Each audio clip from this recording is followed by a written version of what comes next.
윤석열 대통령이 올해 말 끝나는 반도체 투자 세액 공제를 앞으로 계속 적용하겠다고 밝혔습니다. 반도체 메가 클러스터에서 최소 300만 개의 일자리가 생길 것이라고 말했습니다. 올해 주주총회 시즌을 앞두고 행동주의 펀드가 역대급 실적을 낸 은행권을 압박하고 있습니다.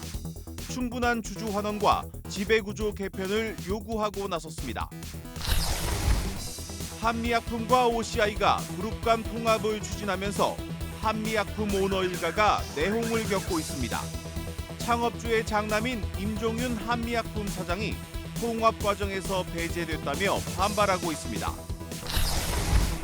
오는 27일부터 50인 미만 사업장에도 중대재해처벌법이 적용됩니다.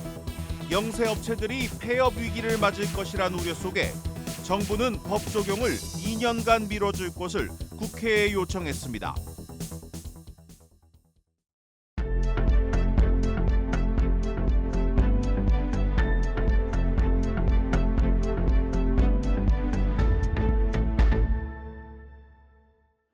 뉴스 플러스 시작합니다. 윤석열 대통령이 오늘 반도체 산업을 주제로 세 번째 민생 토론회를 열었습니다. 이 자리에서 윤 대통령은 반도체 산업은 전쟁이고 국가의 모든 자원을 총동원해야 한다고 했습니다.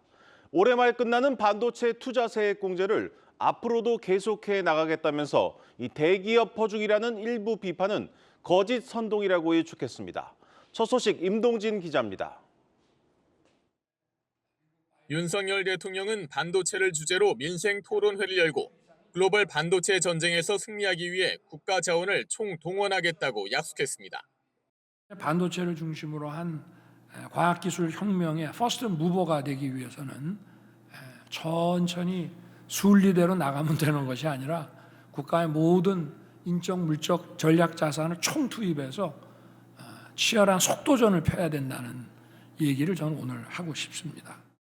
핵심은 세계 최대 반도체 메가 클러스터의 차질 없는 조성입니다.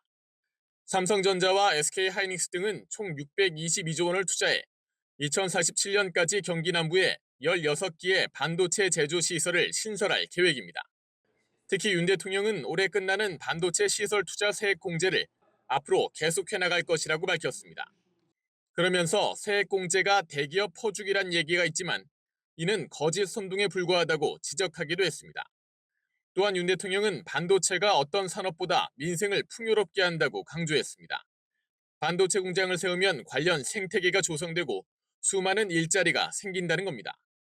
정부는 반도체 메가 클러스터의 생산 유발 효과는 650조 원, 즉 간접 일자리 창출은 346만 명에 달할 것으로 분석하고 있습니다.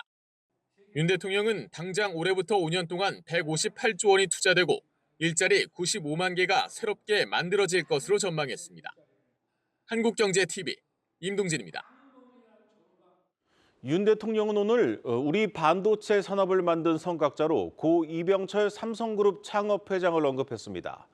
윤 대통령은 당시 반도체 투자가 우리에게 큰 기회를 준 것처럼 지금 우리도 미래 세대를 위한 선제적인 투자에 나서야 한다고 강조했습니다. 이어서 정재홍 기자입니다. 윤석열 대통령은 반도체 민생 토론회를 마무리하면서 이병철 삼성 창업회장을 언급했습니다. 이병철 회장은 그 당시에 이제 일본에서 이런 고집적 회로가 이제 취입으로 바뀌어가면서 미국으로부터 많은 그 물량을 수주받아서 생산하는 것을 보고 여기에 우리가 한번 구군을 걸어야 되겠다라고 해서 당시 정부도 서울시 1년 예산에 준하는 자금을 지원해 지금의 메모리 반도체 1위 삼성전자의 발판을 만들어줬다는 겁니다. 삼성전자가 반도체 사업을 시작한 건 1974년으로 지금으로부터 50년 전입니다. 많은 어려움 속에서도 삼성이 메모리 반도체 선두에 오른 것은 기업과 산업을 넘어 국가적 자산이 됐다는 설명입니다. 우리의 부분의 민생을 살찌우고 중산층과 서민의 그 민생을 살찌우는 산업일 뿐만이 아니라 우리의 미래 세대에게 새로운 기회를 계속 열어주는 당시 이병철 회장의 파격적인 투자처럼 이제 우리도 선제적인 투자에 나서야 한다는 뜻으로 풀이됩니다. 우리 기업들은 앞으로 20여 년간 경기도 남부 일대 반도체 메가 클러스터에 총 622조 원을 투자합니다. 삼성전자가 평택과 용인 남사업 등에 500조 원을 투자하고 SK하이닉스 역시 현재 조성 중인 용인 반도체 클러스터에 122조 원을 투입합니다. 정부는 대규모 민간 투자에 화답해 반도체 지원 예산을 지난해 2배 수준인 1조 3천억 원 규모로 배정했습니다. 무엇보다 우리의 약점으로 꼽히는 팹리스를 키우기 위해 3천억 원 규모의 펀드를 조성하는 등 반도체 생태계 강화에 나서기로 했습니다. 한국경제TV 정재홍입니다. 올해 주주총회 시즌이 다가오면서 주주 행동주의 펀드들이 본격적으로 움직이기 시작했습니다.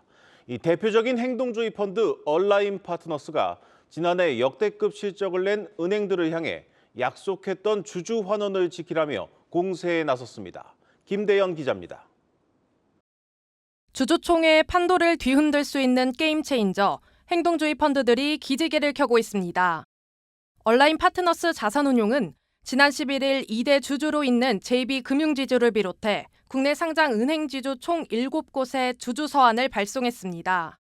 지난해 은행들이 발표한 주주 환원 정책을 실적에 맞춰 이행하라고 촉구한 겁니다.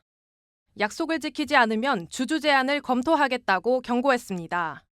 우리나라 은행들은 이제 돈을 벌면 이제 대부분을 대출 성장에 쓰고 주주 환원은 20%대밖에 안 하거든요. 3월 달에 이제 주주총회에서 이제 표대결을 하게 되는 것이고요. 대규모 순이익으로 금융당국의 상생금융 압박을 받는 가운데 대출금리 담합 여부 조사를 받고 있고 부동산 프로젝트 파이낸싱 사업장 지급 보증 리스크 등으로 주가가 지지부진한 점이 공격의 빌미를 제공했다는 설명입니다. 증권가에서는 기관 투자자의 지원을 받을 수 있는 주주 제한이 필요하다며 올해부터 달라지는 배당 제도가 은행주 반등의 촉매 역할을 할 것이라고 강조합니다.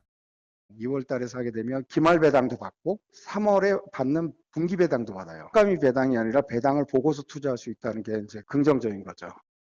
최근 2년간 국내에서 주주 제한 대상이 된 기업은 지난 2021년 34곳에서 지난해 상반기 50곳으로 늘어나면서 행동주의 펀드의 목소리는 갈수록 커지고 있습니다.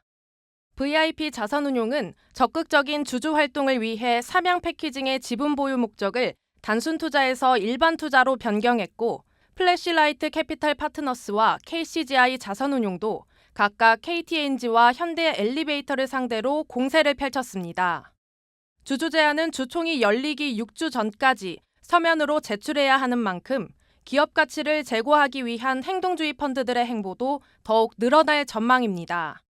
한국경제TV 김대연입니다. 태영건설의 위기는 일단 워크아웃으로 일단락됐지만 건설업계를 둘러싼 불안감은 여전합니다. 이 건설업 대출 잔액이 역대 최고치를 기록하고 있는 가운데 연체율이 빠르게 올라가고 있습니다. 사실상 한계에 다다른 중소건설사들이 늘면서 본격적인 구조조정이 시작되고 있습니다. 성나균 기자입니다.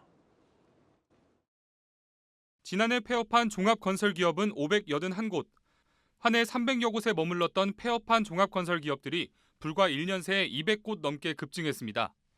건설 부동산업 관련 대출 잔액이 빠르게 늘고 있는 데다 연체율 또한 지난 2015년 이후 최고치를 기록하는 등 건설업계 상황은 갈수록 좋지 않습니다. 엎친 데 덮친 격으로 악성 미분양으로 불리는 준공후 미분양이 늘어나 미수금과 미청구 공사가 쌓이는 중입니다. 문제는 건설사들의 위기가 이제부터 시작이라는 겁니다. 태영건설 사태는 일단락됐지만 이를 계기로 금융기관들의 부실 채권 관리가 본격화하면 중소건설사들의 도미노 폐업이 현실화할 수 있다는 우려가 나옵니다. 특히 지방 중소건설사들의 부실은 들불처럼 번져가고 있습니다. 최근 울산 지역 1위 기업 부강종합건설과 인천의 영동건설이 법정 관리를 신청했고 지난달엔 경남 8위 남명건설이 문을 닫았습니다. 정부가 SOC 예산을 조기 집행하고 건설 투자를 올 초에 집중하는 등 대책을 내놨지만 적어도 상반기까지는 부진한 흐름을 이어갈 것이라는 분석이 지배적입니다. 어떤 정책이든 간에 그 정책을 시행하기 위해서는 앞단의 준비 기간이 좀 필요하고요. 정책이 구현되고 나서 어느 일정 시기가 지나야 시장에서 플레이를 하는 기업들이나 개인들이 그 효과를 체감할 수 있습니다. 부진한 건설 경기에 자금줄까지 얼어붙으며 중소건설사들의 위기감은 더욱 높아지고 있습니다. 한국경제TV 성나균입니다.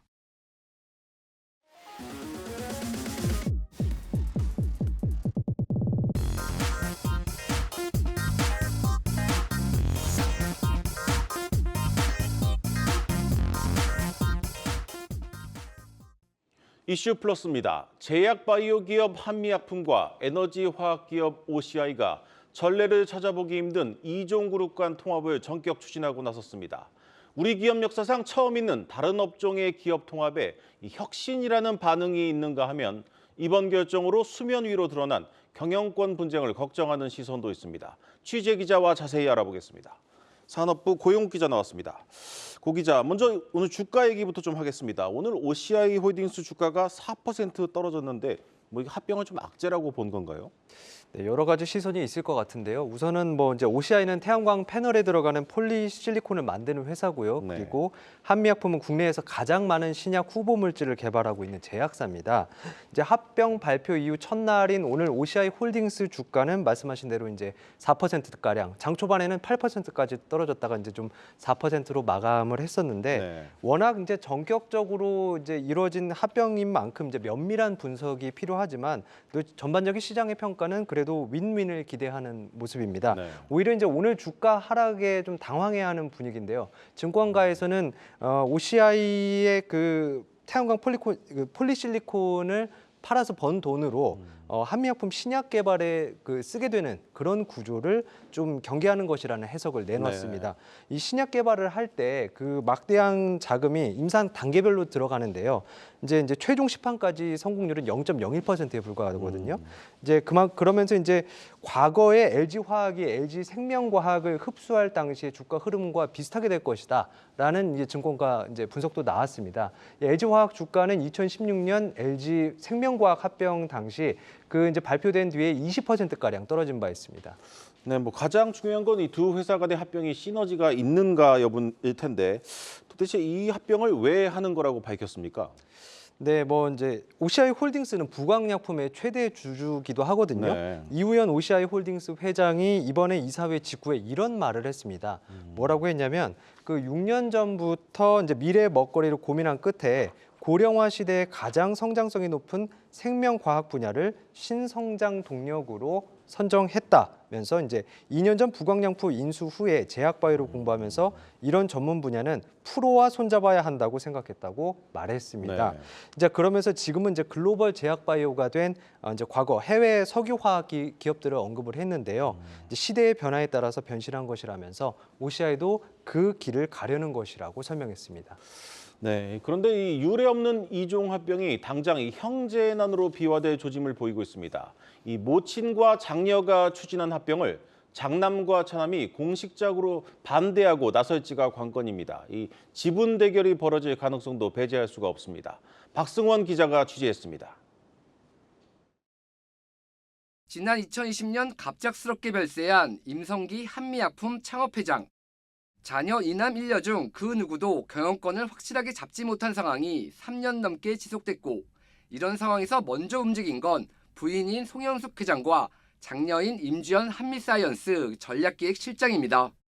두 모녀가 OCI와의 통합 작업을 주도한 건데 이번 지분 거래가 완료되면 임 실장은 한미사이언스의 최대 주주가 되는 OCI 홀딩스의 개인 최대 주주로 올라서게 됩니다. 사실상 장녀의 경영권 승계에 힘이 실린 셈입니다. 장남인 임 사장은 이번 결정 과정에서 자신이 배제됐다며 통합의 반대 입장을 강하게 밝혔습니다. 자신의 개인 회사 소셜미디어에 한미사이언스와 OCI 발표와 관련해 한미 측이나 가족으로부터 어떠한 형태의 고지나 정보, 자료도 전달받은 적 없다며 향후 공식적인 입장을 표명하겠다고 언급한 겁니다. 여기서 더 나아가 임 사장은 법정 대응은 물론 지분 경쟁까지 예고했습니다. 이번 이사회 결의의 가처분 신청을 비롯해 우호 지분을 모아 임시주주총회를 소집하고 이사회 구성 변경 등을 추진하는 방안도 고려하고 있다는 설명입니다. 현재 3남매의 지분율이 크게 차이가 나지 않는 상황에서 차남인 임종훈 사장 역시 장남인 임 사장과 뜻을 함께하는 것으로 전해졌습니다. 여기에 고 임창업주의 고교 후배로 개인 2대 주주인 신동국 한양정밀 회장이 어느 편에 서느냐도 변수로 꼽히고 있는 상황. 이번 통합에 차질이 있을 수 있다는 진단이 나오는 배경입니다. 지금까지 그 행보를 봐서라도 그런 좀 이슈가 좀 업계에서는 공공연히 얘기 나왔던 부분인 것 같아요. 장남의 지분도 만만치 않더라고요. 우호 지분까지 합치면 이런 측면에서 볼 때 이미 체결된 계약이라고 하더라도 순탄하게 가지는 않지 않겠는가. 국내 기업사에선 유례없는 이종 그룹 간 통합. 창업주일가의 경영권 분쟁으로 확산될 가능성이 제기되면서 오늘 한미사이언스는 12.76% 급등하며 장을 마쳤습니다. 한국경제TV 박승원입니다. 네, 제가 조금 덧붙여서 말씀을 드리면 이 한미사이언스 측이나 그리고 OCI 측이나 뭐 계약은 계약대로 진행될 것이라고 설명을 했고요. 또 이게 사업부를 떼다 파는 게 아니라 최대 주주를 변경하는 내용인 만큼 이사회 의결만 거치면 된다는 건데요. 한미사이언스는 그 이사회에서 만장일치로 통과가 됐습니다. 네, 이 불협화음은 있겠지만 이 당장은 합병 결정을 뒤집기는 쉽지 않아 보입니다. 그렇다면 앞으로 남은 일정은 어떻게 되는 겁니까? 네, 그 한미사이언스 측은 앞으로 일단 그 임종윤 사장, 아까 그 장남으로 소개된 임종윤 네. 사장을 이제 지속적으로 소통을 해서 이견이 없도록 조율을 하겠다고 설명을 했고요.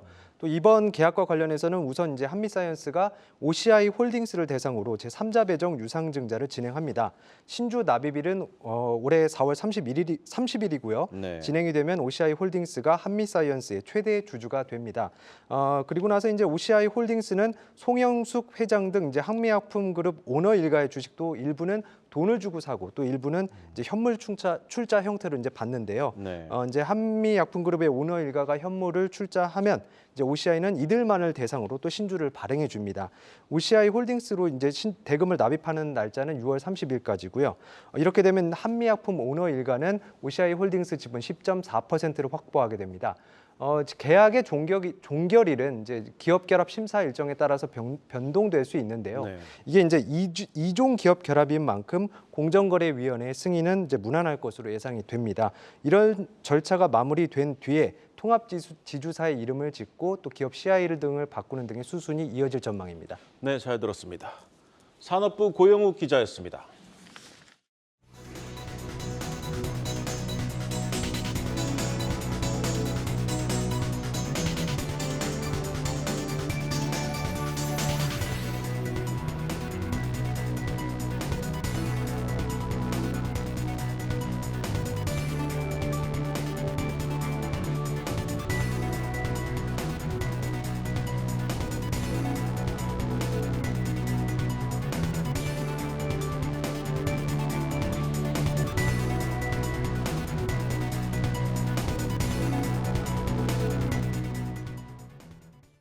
마켓플러스입니다. 지난 10일 OCI 홀딩스가 한미사이언스 지분 27.03% 인수를 공시하면서 증권가에서는 한미사이언스와 OCI 홀딩스의 통합을 긍정적으로 바라보고 있는데요. 다만 오늘 투자자의 방향은 이와 사뭇 달랐습니다.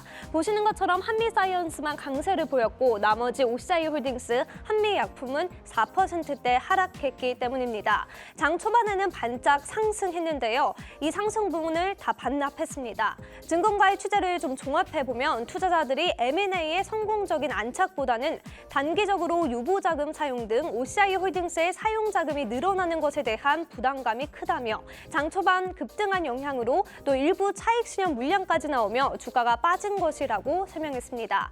다만 이번 통합이 단기적으로는 악재로 작용할 수 있으나 중장기적으로 바라봤을 때에는 비중 확대를 추천한다는 것이 증권가의 중론이었습니다. DB금융투자는 탄탄한 본업에 신약 성장성까지 좋은 가격은 덤이라며 경영권 프리미엄 없이 경쟁력 있는 바이오 회사를 인수했으며 중장기 통합그룹의 성장을 기대할 수 있다는 입장을 전했습니다. 현대차증권도 비슷한 의견 전했는데요. 이번 딜을 통해 내부 유보 중인 현금을 성장성이 높은 사업에 투자하고 또 변동성이 높은 사업의 비중을 낮아지며 저평가 해소가 기대된다고 내다봤습니다. 다만 보수적인 의견도 나왔습니다. 키움증권의 의견이었는데요. 10%의 유상증자 진행, 태양광 폴리실리콘과 제약산업 각각 고유의 전문성이 요구되는 이종 산업으로 포트폴리오 통합에 따른 시너지 효과가 단기간에 창출될 가능성이 낮다는 점은 단기적인 악재로 작용할 수 있다고 덧붙였습니다. 다음 소식입니다. 미국과 영국이 친이란 예멘 반군이 후티 근거지에 공습을 이어가며 상하이 컨테이너 운임 지수가 한 달 사이 2배 가까이 급증했습니다. 컨테이너선이 움직일 수 없으며 물류비가 점점 높아지고 있다는 걸 의미하는데요. 이에 향후 물류비가 더 높아질 것이라는 기대감에 해운주도 연일 상승세를 이어가고 있습니다. 흥하해운은 정거래일인 지난 금요일 상한가를 기록한 데 이어 이날도 52주 신고가를 기록했고요. 동방 역시 장중 상한가 기록했습니다. 이외 KS해운, 한솔로지스틱스 등도 강세를 보이며 장을 마쳤습니다. 업계에서는 적어도 2분기까지 물류 대란 불안감을 유지할 필요가 있다 이렇게 내다보고 있는데요. 향후 이동이 재개되더라도 그 사이 밀려버린 물동량과 또 꼬여버린 스케줄 때문에 정상화되기에는 몇 개월이 더 필요하다는 입장을 전했습니다. 이에 향후 해운주의 모멘텀도 더 이어질 것이라는 전망을 내놨습니다. 추가로 수혜주 선별이 중요하다고 내다봤는데요. 한국투자증권은 HMM과 대한해운을 긍정적으로 평가하고 있습니다. 직접 최고원 한국투자증권 연구원과 이야기를 나눠봤는데요. HMM은 팬데믹 때와 마찬가지로 가장 큰 반사 이익이 예상된다며 1분기 확실한 서프라이즈가 기대돼 추가로 주가가 더 오를 여지가 있다고 전했습니다. 이어 안정적인 실적이 기대되는 건 대한해운이다라고 덧붙였습니다. 다만 이번 해운 대란의 수혜가 이어지는 것은 상반기까지로 하반기부터는 해운주의 변동성이 있을 수 있다고 덧붙였습니다. 마지막 소식입니다. 개모녀 첫 IPO 기업이 상장을 앞두고 있습니다. 약 한 달간 휴식기를 가진 IPO 시장이 다시 돌아온 건데요. 올해 첫 상장 주자는 우진엔텍으로 공모가를 5,300원으로 확정했습니다. 내일부터 일반 청약에 들어가는데요. 우진엔텍은 기관 투자자 대상 수요 예측에서 약 1,263대 1의 경쟁률을 기록했으며 참여 기관의 대부분이 공모가 밴드 상단 초과를 써낸 것으로 확인됐습니다. 2013년 설립된 우진엔텍은 전국 10곳의 원자력, 화력발전소에서 계측 제어 설비, 장비 용역과 시운전 공사를 제공하는 기업인데요. 특히 원전 건설 후 필수 절차인 시운전 정비부터 상시 운영 중인 발전소의 경상 장비, 또 정기적으로 가동 정지 상태에서 분해 점검을 수행하는 계획 예방 정비, 원자력 발전소 해체 분야까지 발전소의 모든 주기를 다루는 핵심 기술 등을 보유한 기업입니다. 작년 연말 다들 기억하시다시피 KNS, LS 머티리얼즈, DS 단석이 따따블을 기록한 바 있죠. 이에 새해 첫 따따블에 대한 투자자들의 기대감도 커지고 있습니다. 다만 최근 해당 기업들이 연일 주가 하락세를 보이는 등 가격 변동성이 커지고 있는데요. 보시는 것처럼 40만 원에서 23만 원으로 92,000원에서 57,700원으로 주가가 반토막 났습니다. 이에 증권가에서는 공모주에 대한 투자 열기가 과열된 상태라며 투자 급등락이 심한 만큼 투자에 유의해야 된다라는 설명을 전했습니다. 업계 관계자는 공모주의 경우 단기적으로 주가가 급등한 후 제자리를 찾아가는 경우가 많다며 개별 기업의 사업성, 재무 건전성 등을 파악하고 투자해야 한다고 전했습니다. 지금까지 마켓플러스였습니다.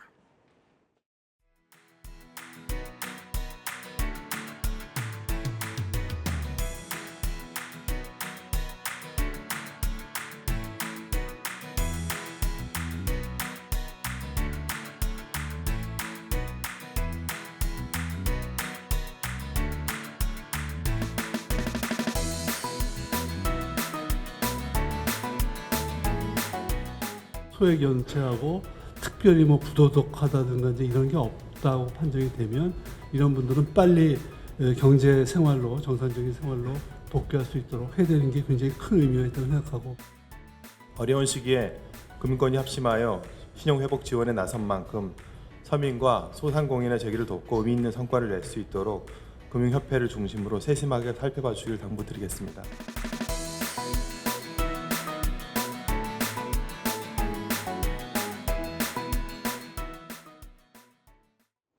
오는 27일부터 50인 미만 사업장까지 중대재해처벌법이 전면 시행됩니다. 아직 준비가 안 된 영세 중소기업들이 폐업 위기를 맞을 것이란 우려 속에 정부는 법 적용을 2년간 미뤄줄 것을 국회에 요청했습니다. 하지만 야당의 반대가 만만치 않아 장담하긴 어렵습니다. 전민정 기자입니다. 우리나라 제조업의 근간, 뿌리산업 특화단지인 인천 검단산업단지입니다. 직원이 많아야 30명에서 40명인 영세 중소기업들이 모여 있는 이곳의 사장님들은 요즘 불안감을 감추지 못합니다. 약 열흘 후면 인명피해가 발생할 경우 사업주가 형사상 처벌을 감당해야 하는 중대재해처벌법이 50인 미만 사업장에도 적용되기 때문입니다. 84만 곳에 이르는 영세 중소기업은 사장이 영업과 생산, 총무 등 1인 다역을 해야 하는 처지. 사업주가 구속되면 경영 공백이 극심해져 당장 폐업에 내몰릴 수도 있습니다. 대기업 같은 경우나 중견기업 같은 경우는 전문적인 경영인이 있는데 중소기업 쪽에는 대표이사가 전체적인 걸 다 해야 되고 대표이사가 구속이 되면 잘못하면 대표이사가 망하고 근로자들도 직장을 잃기 때문에 중소기업들은 중대재해 감축 의지가 없는 것이 아니라 전문 인력과 예산이 부족하다며 2년간의 준비 기간을 달라고 호소합니다. 정부가 2026년까지 안전 전문 인력 2만 명을 키우고 내년부턴 영세 중소기업을 위해 안전관리 전문가를 공동으로 활용할 수 있게 한다지만 당장이 문제입니다. 표면처리 업계에 유예가 돼 있는 게 있어요. 기술사 채용, 연봉 최하가 6천만 원. 그분들이 와서 일도 하지도 않을 뿐더러 인력조차도 부족한 상황인데 거기다 중대재해법까지 적용을 시키면 도산할 수밖에 없고 50인 미만 중대재해법 적용은 산업 현장에만 국한되는 문제는 아닙니다. 개인 사업주인 직원 5명 이상의 동네 빵집이나 음식점, 주유소 사장님까지도 그 대상. 자칫 민생 경제에까지 타격을 줄 수 있다는 우려에 다급해진 정부는 법 적용 유예를 재차 촉구하고 있지만 거대 야당의 반대로 국회의 높은 벽을 넘기란 쉽지 않습니다. 여야는 오는 25일 1월 임시국회 본회의를 열기로 합의한 상황. 영세 중소기업들의 폐업을 막을 수 있는 마지막 기회는 아직 남아 있습니다. 한국경제TV 전민정입니다. 오늘 준비한 뉴스 플러스는 여기까지입니다. 오늘도 함께해 주신 여러분 고맙습니다.